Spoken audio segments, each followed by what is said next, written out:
On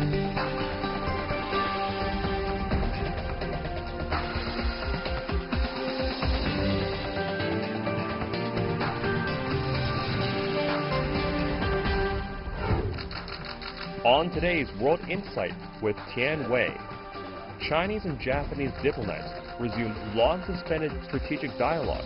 Can these talks break through external pressures? And we look at Japanese culture and architecture that prove that modern China and Japan have more in common than at odds with each other.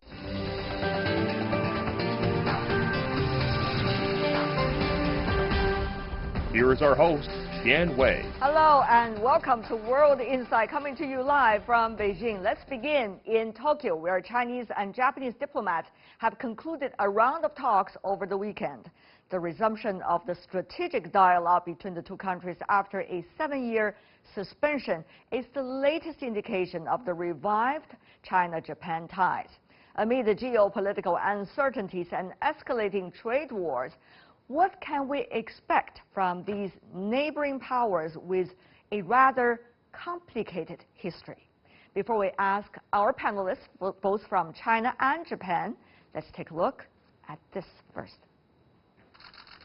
Having been on hold since 2012, the 14th round of China-Japan strategic dialogue was held in Tokyo. Progress between the two neighboring powers has been exemplified by a series of high-level meetings and visits in recent years. In 2017, on the sidelines of the APEC meeting, Chinese President Xi Jinping and Japanese Prime Minister Shinzo Abe held a fresh start to ties. In 2018, coinciding with the 40th anniversary of the signing of the China-Japan Treaty of Peace and Friendship, Chinese Premier Li Keqiang paid a milestone visit to Japan that, in his own words, was aimed to bring the bilateral ties back on a normal path. A reciprocal visit by Prime Minister Abe to Beijing sealed more than 500 deals, including currency swap, Belt and Road investment, and movie industry cooperation. Ahead of this year's G20 summit in Osaka, Xi and Abe agreed on 10 consensus items that will serve as guidelines to take the partnership to the next level. The urgency for the two countries to work together is underlined by challenges at home and uncertainties in the region.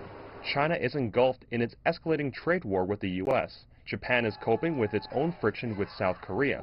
Meanwhile, the DPRK has raised alarms over its recent missile launches. Throughout political ups and downs, people-to-people exchanges have been ongoing between the two East Asian countries, and the appeal of Japanese products and cultural exports almost never fails to reach across the sea. In June, President Xi accepted in principle an invitation from Prime Minister Abe for a state visit to Japan next spring. Hopes are high that if all goes well, China-Japan ties will also embrace a new spring next year.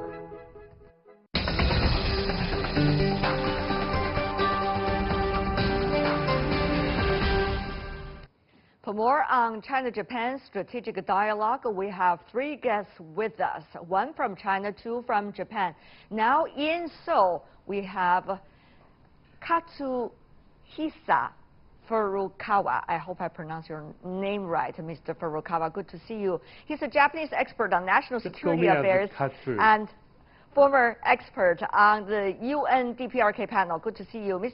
In Hong Kong, we have Yoshikazu Kato, adjunct associate professor at the Asia Global Institute at the University of Hong Kong. Good to see you again.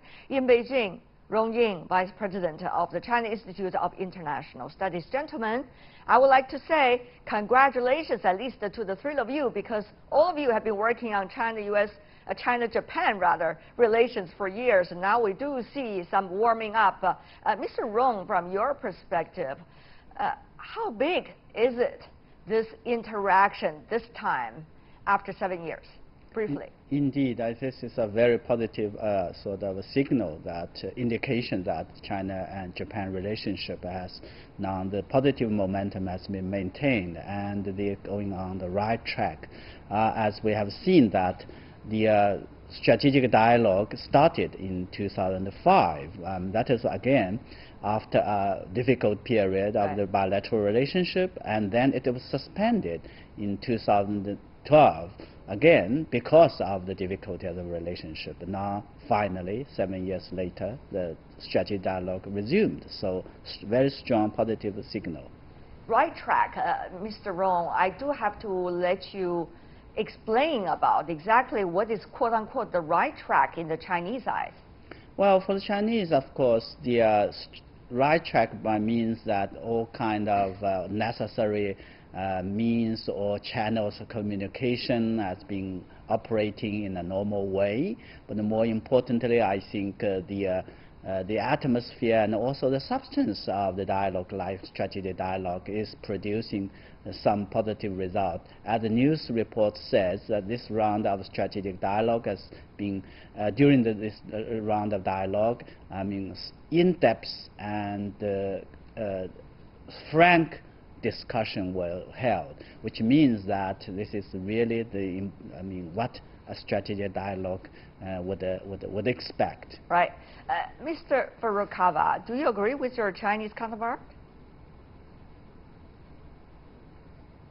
Well, on balance, yes, I agree. However, we should note that the bilateral relation between the two countries has been very bad over the past years. So we are moving from the minus to a zero position. We need to go beyond zero to a positive direction farther.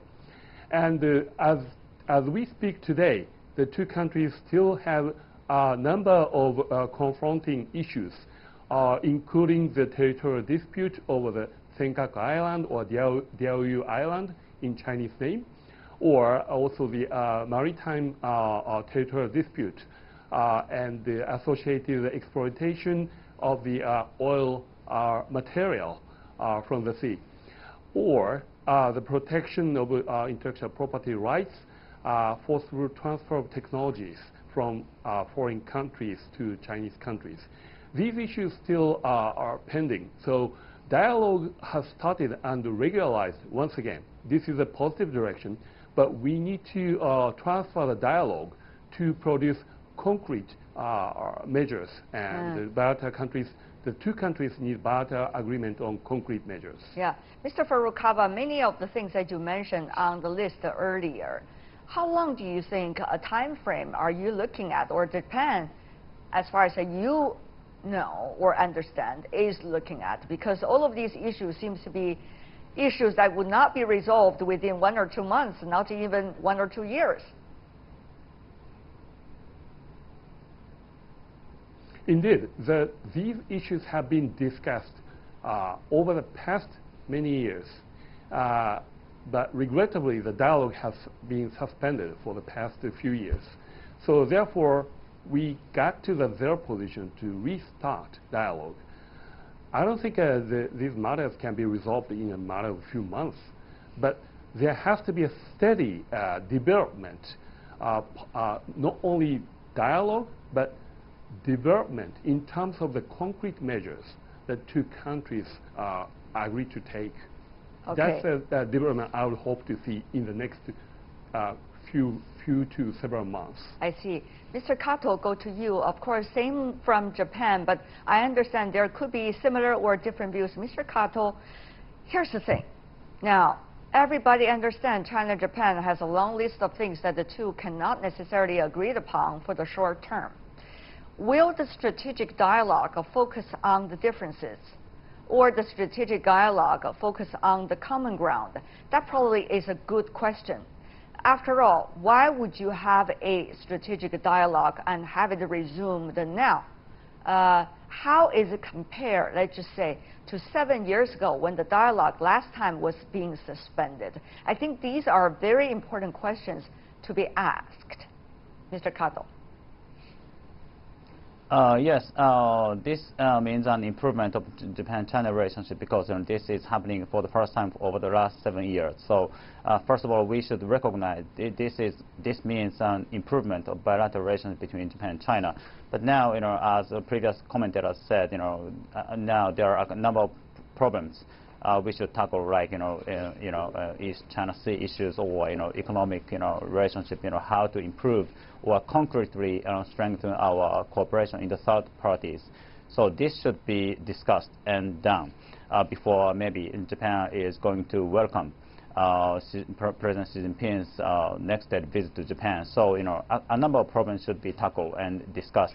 So, but anyway, this is a very good opportunity for Japan and China to make a bridge for the future Japan-China cooperation. So, anyway, these are very positive things, but still a couple of things to be done. Mr. Rong, from what I heard, it seems that both of your two Japanese counterparts have been talking about the most difficult issues between the two countries, that the issues that the two countries, after decades of working together, still have not been figuring out an ultimate solution. Now, if that were the topics to be handled before the agreed in principle visit by the Chinese president next year to Japan, very difficult. So I want to ask you, Mr. Rong, the same question I asked earlier to your Japanese counterpart. That is, what should be the focus of attention now between China and Japan? The historically difficult questions, or the historical, or rather historic opportunities that these two economies seem to be able to have in order to seek some common grounds. Now I want to have your input. Indeed, I think I can understand our Japanese colleagues' view that they would like to have these dialogues, and particularly this strategic dialogue, to be result-oriented, which I agree. But what I want to say or make the point is that between China and Japan, there are several kind of important dialogues. Some of them are very specific for a specific agenda, or specifically a sort of made. For example, we have there's a kind of high-level economic dialogue. There's also a kind of high-level consultation actually between from Chinese side is Yang Jiechi. He's the director for the office of the Central Committee for Foreign Affairs, while the Japanese side is the advisor, national security advisor. This is very much important. But for this dialogue, so-called strategic dialogue, is meant to look at the issues in a so-called strategic way, not specifically on particular issue. Now to the Chinese, because we have very sketchy news report about exactly what's the result of this round of dialogue. Of course, there are several adjectives, and one wouldn't assume that 1 or 2 days dialogue would be able to bring out all the concrete results, but still we don't know much. So to you, what is the strategic issue between China and Japan right now? I think the strategic issue certainly is about the nature of the relationship. For example, I think when this dialogue started 2005, and after several rounds of dialogue, it came up with a terminology to define the relationship, which means a kind of a relationship, partnership, of mutual benefit, of strategic significance, things like that. And in this context, under this framework, the two sides started to look at how to address or manage the differences. When talking about history, talking about territorial dispute, talking about a lot of issues I think our Japanese colleagues mentioned. But more importantly, how to promote the relationship in a more positive, constructive way. So that is I think the idea to have a strategic dialogue. Certainly, specific issues, concrete issues have to be dealt with, but more importantly, it has to be, I think, looking at the way in a strategic way, long-term way. What is, to Mr. Kato, the Japanese perspective? I know, once again, you have different perspectives in Japan. To you, what are the strategic issues facing China and Japan together, to you? I think there are two things. One is how to create a confidence-building process. Now Japan and China are facing some geopolitically sensitive issues like the North Korean issue, or East China issue, or even some how to encounter the negative impact from the U.S.-China trade war.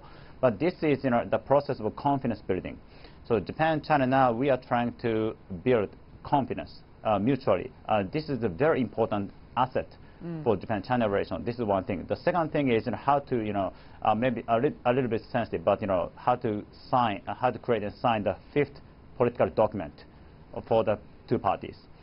This is going to be a very important issue for your Japan-China relationship. And if Japan is willing to welcome President Xi Jinping to visit Japan next spring, this is indispensable issue. And Japan-China is trying to sign the fifth political document, and maybe this is going to be very strategic and politically important for future Japan-China relationship. So I think as you mentioned, strategically speaking, these two things going to be very important for future Japan-China relationship. Let me have Mr. Rong to respond to that. Some of the points you made. One is a confidence-building mechanism. How is that likely to be sustainable?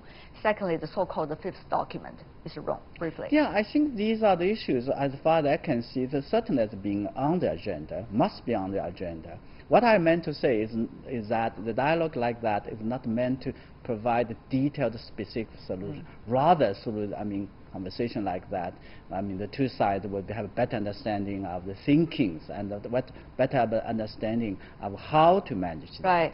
So not specifically, but I think certainly regional issues, the relationship per se, and possibly I think some new documents that would to define the relation for it, or talking about the relation China-Japan relation for new era. What does it mean, and what would be the context for that? There are a lot of things about that, but of course, preparations for the forthcoming high-level visit, which is going to be, the first in 11 years if it taken place since back in 2008, that was the last state visit, will be certainly on the big agenda. It seems that all of you have been shying away, if I understand right, from some of the latest development that is going on in the world. Mr. Furukawa, one thing is China-US trade war. Of course, it's already reaching quite a climax. Currency issue has already been brought up. As you may know, this is really what Japan experienced back in the 1970s when you were having a trade war with the United States, and that is already quite a stage at that moment when currency issue being brought up. That's one thing. The other thing is, what is Japan having in mind about its role regionally and internationally, particularly on the map where China exists as well? So what is that likely to be, strategically speaking, for Japan? Meanwhile, what about some of the current issues regarding Japan-South Korea, Japan-China-South Korea free trade, regarding Japan-US so-called allied relationship, particularly regarding the reinstallment of the so-called missiles coming from the US, which China absolutely 200% against in the region, and also, meanwhile, the International Economic and Trade Order, WTO, CPTPP, Belt and Road. These are all very important strategic issues. Now, Mr. Furukawa, here's the question. It's a very well-defined question I would ask to you. Will Japan try to take advantage of this timing when China and the US are having difficulties with one another for its advantage? Or will Japan take advantage of this timing to be a stable player in the region and in a bigger international context even?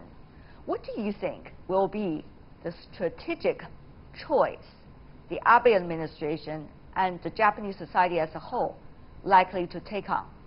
Mr. Furukawa. Yes. The sad reality is that because China and the US relation has worsened so much, the China and Japan relation is getting better.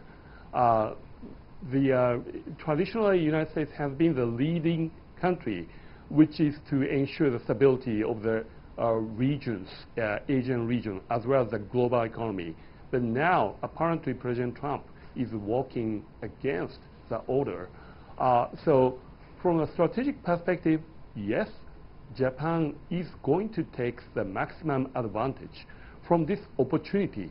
But the objective is to ensure the sustainability of this stable region, both security perspective and also the economic perspective.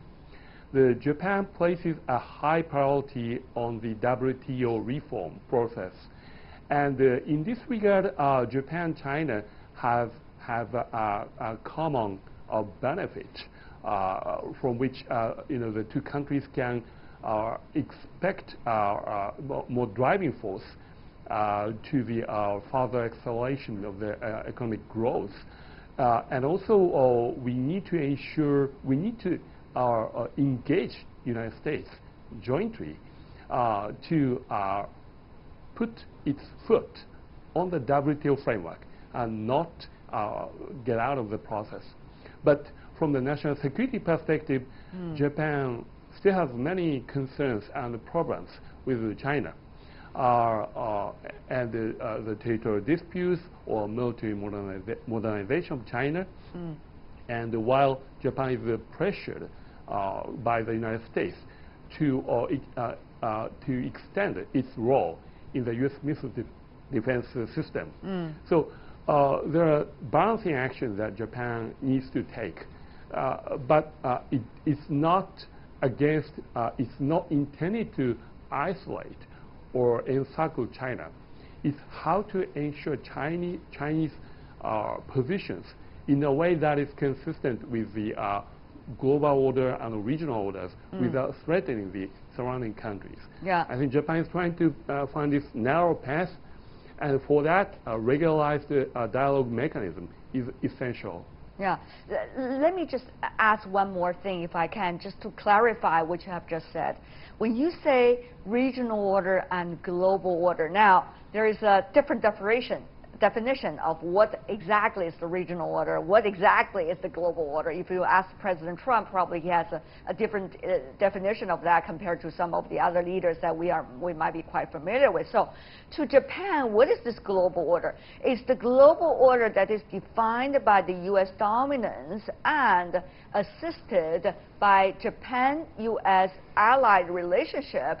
That's the global order to Japan's great advantage? Or is that the global order that we have seen already existing since the Second World War, well into the very beginning of the 21st century that we're talking about? These are very different kinds of global orders as we speak. Mr. Furukawa, go ahead, sir. Please clarify. Well, the global order, which I just referred to, relates to the global economic order in particular, because obviously the U.S. government is not so much interested in multilateralism anymore at this point. And many countries, U.S. is now causing confrontations on the economic front, particularly trade wars with many of its trading partners. So in this regard, the global order centered around WTO is essential. Now, however, when you put your eye on the regional security order, it relates to the U.S.-Japan alliance and its role in the East Asian regions. It shouldn't be denied. The fact is that despite whatever the Chinese government intention may be, Chinese government has problems with many of its neighbors, particularly in the territorial conflict or the sovereignty over specific maritime jurisdictions. I see. There are different views and there are many disputes. And we need to find ways to solve the problems. We cannot solve these problems so quickly at all, but we have to reach agreement on how to solve. In this regard, I think Chinese government and the Japanese government has lots to think about. Okay, Mr. Rong, I have to be fair, to let you respond to your Japanese colleague, particularly regarding two things. One is the so-called security in the region, which has been defined, according to your Japanese colleague, by the U.S.-Japan ally relationship to Japan. and also the international economic order and trade order, that's very much Japan and China could play, as in his words, a positive role, mainly related to WTO reform and others. So how would you say about these 2 points? Where China is on these? Well, I have to say that I'm, as always, quite amused by our Japanese colleagues' sort of division of the order, the regional order or international order, from the viewpoint, from economic perspective and from security sort of realm. For me, I think there are changes. I mean, the changes or transformation in the region that certainly would have implications for the regional order or international order per se. And which country or what kind of behavior that are being damaging or creating problem for the order, and what kind of order is going to be? This is a big question. So I can understand, I think Japanese colleagues' view that China can play an important role, and there are common sort of grounds, consensus. China and Japan can work together to uphold multilateralism against unilateralism, protectionism. But in the meantime, I think that Japan seems that has some problems or difficulties about the role China's play in the security area, which is, I think, unfair, because China, as China grows economically, it certainly can play, provide a lot of public goods in terms of security. I see. And more importantly, I think the security order or security system dominated by the bilateral alliances has so far not been able to help manage the problem. So China is advocating to some extent a more open, more sort of inclusive system where I think other countries, not only the bilateral alliances like the United States and Japan, others, have a fair say. And more importantly, these disputes and issues should be solved through talks and negotiations and rules. Let me go to Mr. Kato. Now, is it possible that Japan is not to, at least the Chinese gets the perspective, not to have this division of so-called the tasks when it comes to different players in the world, that with U.S. it's about security, with China it's about trade. There is a risk, according to the Chinese guys, that I read between the lines, which is you might not be able to achieve any of these because these are intertwined with one another. Mr. Kato, briefly from you also. Yes, Japan now, we have to learn to work with China and the United States at the same time. Now, I think you guys discussed the global order. I think this is basically it means the existing order, but now we need to arrange and improve, and try to maintain through our collective efforts. So this is now what Japan is trying to do.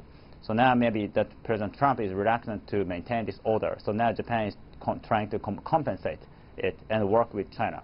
So this is and whatever trade and security. So we need to learn to work together with U.S. and China, both economically and in the regard of the security. This is now Japan is trying to do and enhance our leadership in this region. Very interesting discussion. Gentlemen, I hate the fact that there are many issues that will not be able to go into details for this discussion per se, but I'm sure there will be other opportunities, hopefully, that we can also gather together and discuss in detail. Thank you so much for now. Rong-Ying from China, Katsuhisa Furukawa, and Yoshikatsu Kato from Japan. Really appreciate it. Thank you. And you're watching World Insight with me, Tian Wei. Still to come on our program, we look at Japanese culture and architecture that prove modern China and Japan have much more in common than at odds with one another with my recent trip to Japan.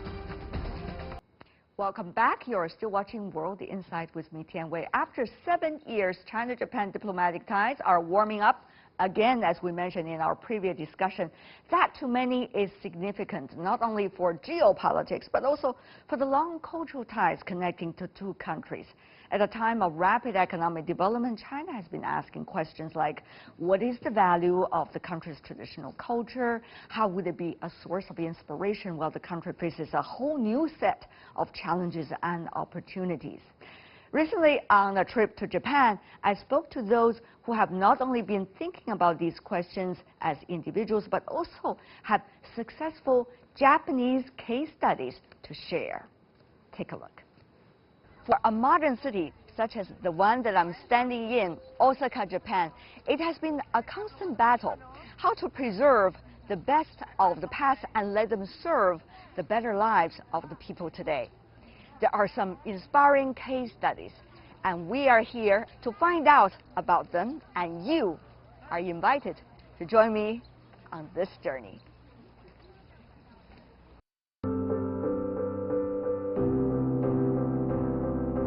Osaka is a city with over 1,500 years of history and tradition, yet we are now only to scratch the surface. Shitennoji is a Buddhist temple in Osaka. It's regarded as the first Buddhist and oldest officially administered temple in Japan, although the temple buildings have been rebuilt many times over the centuries. Mr. Tomomi Abe runs the world's oldest construction company, Kango Gugi. The once family-owned firm has operated for over 1,400 years. It participated in the construction of many famous buildings, including Osaka Castle and Shitennoji Temple. In 578, Prince Shotoku Taishi built Shitennoji Temple to bring Buddhism to Japan. At that time, one of the carpenters brought from Picche was named Shigemitsu Kongo, the founder of Kongo Gumi. The carpenters were from Korea, but the shapes of the buildings came from China. We restored the buildings based on the documents and materials that we discovered from the underground site. The rain runs from the Golden Hall down here, and this is the ditch. There is a Golden Hall over there. When it rains heavily, the rains used to come down all the way here, and we discovered this during the 1950s. We found the ancient roof tiles and rocks. As these are very valuable, we left part of the relics as they were and covered them with glass for display. I know you have a lot of inspiration coming from ancient temples in China. You have even a catalog of photos and paintings coming from those old temples. How you've been studying it, and how much will that be of reference to you? We study the Chinese architecture documents, as we can understand the thoughts through the structures of the buildings. For instance, the roof shapes or designs of the floors are from the 3rd or 4th century of China. I think it's amazing that this level of civilization existed in China at a time when Japan lacked it.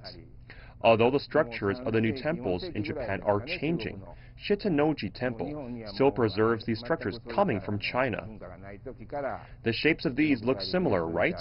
We are not just imitating the Chinese design, but also trying to understand the reasons behind the structure. The shapes of the roofs, or the pillars which are thinner for the upper part. There must be reasons for this. We need to understand them and not just imitate. If the pillar is just straight, it doesn't look strong for human eyes. We found that they make the pillars thinner for the upper part in order to make the pillars look strong. What is it like to work in a 1,000-year company? Our company has a history of 1,400 years, and I have worked here for less than 40 years, so I only have a little clout in the company. I just want to pass the baton that I received on to the next generation. 1,400 years history also means a lot of pressure for every generation, including yours, to learn everything that was there so that you can pass it down to the next generation. I do have pressure, but I'm trying to go with the flow. People say we are the world's oldest company, but I haven't thought much about it. Not too much. Too much pressure. So what's your next project? 次のプロジェクトは2022年が聖徳太子が亡くなって2022 marks the 140th anniversary of the death of Prince Shotoku, so we are working on reparations of various temple buildings in Shitanoji. 一番大きなのが陽明天皇聖徳太子のお父様の Our biggest project is to create a new hall for Yomei Emperor, father of Prince Shotoku. Building something new is very rare for Shitanoji. Why is it important that there is a company like yours which has been there for 1400 years, as you say? And why is it important that you and your colleagues have been making your lifelong efforts to work on these temples, which are already existing for hundreds of years? 金剛組という会社はやはりその1400年も続いているのはやはり Kongo Gumi existed for 1,400 years because the Shitanoji temple has various buildings and we continue to repair them. Even when the buildings were burnt down, we rebuilt the same things on the same spots. For this spot that we are standing on now, when I imagine Prince Shotoku could have walked here 1,400 years ago, I get emotional every time. いつも気持ちがすごく Thank you so much. Thank you for everything you've been doing together with your colleagues. Thank you. Thank you. Yes, ありがとう。 History is not only inherited in cultural relics, but also in people's lives. Bidding farewell to Mr. Abe and Shitanoji Temple, let me take you to a place which is nicknamed Osaka's Kitchen. The Kurama Market, already 200 years old, is still one of the most popular shopping streets in downtown Osaka. There are 170 shops in the market, mainly run by family. Yamamoto-san is one of them. Now in his 70s, he was born and raised on this street, and now not only running his family shop, but also representing shop owners to promote the ancient fresh produce market. I know this is your street. I mean, you were born here in the street and now still running a shop here. But then the question really is, how would you compete, against the supermarket, against the online shops these days? We're trying our best to promote our market with attractive food and to welcome people from various countries. Indeed, times are tough for the shopping streets, but we need to work hard to attract more foreign tourists, especially Chinese visitors. I heard a lot of them are coming over here. 50% of those that are here are actually coming originally from China or Asia. So do you have to prepare especially for them? What we did to attract foreign customers here was to prepare price tags, pamphlets or maps in a foreign language, mainly in Chinese in addition to Japanese, and we deliver them to the neighboring hotels. Many shops also accept payments in UnionPay and Alipay now. As Yamamoto-san said, the street now is a favorite destination for Chinese tourists from all over the world. To satisfy their customers, shop owners here learn the Chinese language, eager to greet Chinese customers, but more importantly, earn their credibility through the freshest produce and the best service. The Kurama Market, where we are in right now, has a history of 200 years. Even today, it boasts 170 different kinds of shops, mainly serving food, and of course, it's the Japanese delicacy. For example, this shop, whose owner I just got to know. Hello, sir. Good to see you once again. Hello. You got a lot of wonderful fish over there. Oh, my God. Yes, exactly. Wow. So this is one of the best delicacies coming from Japan. Can we try? Okay, we try together. Okay. All right, then. All right, then. Well, obviously, you have a very busy day. So many customers.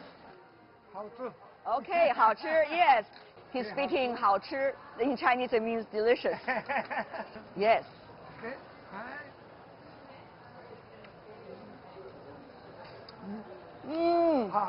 Yeah. The fish is chewy and fresh. Wonderful. Ski.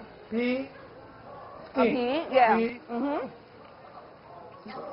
Sporadic Chinese language coming out of this gentleman. Best lunch. Thank you very much. Good stuff you got over here. And I hope, and I hope good business for you as well. Nice meeting you. All right, we got more shops to visit. Come on, guys. So many shops. It takes me hours to go through every alley in this market. There's so many of them, 170, including some with a long history, such as this one, 100 years already. And I know the owner of this, the great-grandson of the original owner, Fuka. Good to see you. Good to see you. Good to see you once again. So this is your shop, more than 100 years old. Exactly. Wow, must be proud. Yes, we have long history. And you have a lot of fresh produce here as well. Which one would you like to recommend to us? We recommend it for the prawns that we call the tiger prawns. Look at that. Yes. All right. My grandmother. Oh. She's 95 years old. Grandma, how are you? Nice to meet you. She's born 1923. Oh my God, reminds me of my grandma. Good to see you. Your grandson is great. So 100 years already the shop. Yeah, exactly. What's your hope? Yeah, we're going to be a more big company for the global. Really? Yeah, we wow. want to go to Beijing, exactly. Really? Wow, good luck. A visit to a fresh produce market tells much more than just the food, but the real fabrics that have long existed between China and Japan, while business and trade continues to be the strongest bond for all.